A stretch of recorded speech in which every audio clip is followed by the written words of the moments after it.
اس ہدایت پہ عمل کرتا ہے اور وہ اس نیک بستی کی طرف نکل پڑتا ہے۔ اب جب وہ نیک بستی کی طرف جا رہا تھا تو رب کو شاید کچھ اور ہی منظور تھا، تو رستے میں اس کا موت کا عالم آ جاتا ہے، موت کا وقت اس کا مقرر تھا رستے میں، اب اس رستے میں اسے موت آ جاتی ہے۔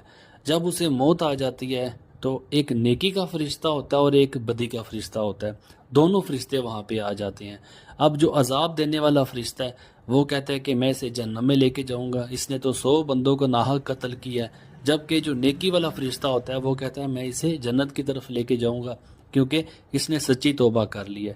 جہاں رب پہ بات آتی ہے تو رب کی عدالت کا دروازہ جب کھلتا ہے تو رب تعالیٰ یہ حکم فرماتے ہیں کہ آپ ایسے کریں کہ اس کا جو راستہ نیک بستی کی طرف اور جو راستہ برائی والی بستی جو تھا، آپ اس کا ناپ کریں گے تو جس راستے کی طرف اس کے قدم کم ہوں گے اسی طرف اسے لے کے جانا ہے۔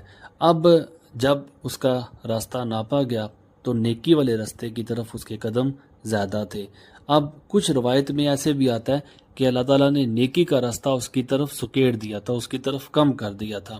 اب یہاں سے سبق ہمیں یہ ملتا ہے کہ اگر انسان چاہے جتنا بھی گنہگار ہے، اگر وہ توبہ کا اور سچے دل سے توبہ کر لیتا ہے، اگر وہ توبہ کر لیتا ہے تو توبہ کا دروازہ ہر وقت کھلا ہے، تو رب تعالیٰ کی جو رحمت ہے وہ بے پناہ ہے۔ اللہ تعالیٰ انسان کو ہر وقت معاف کرنے کے لیے تیار رہتا ہے۔ اگر آپ کو ویڈیو اچھی لگے تو لائک، کمنٹ، شیئر اور چینل کو سبسکرائب ضرور کریں۔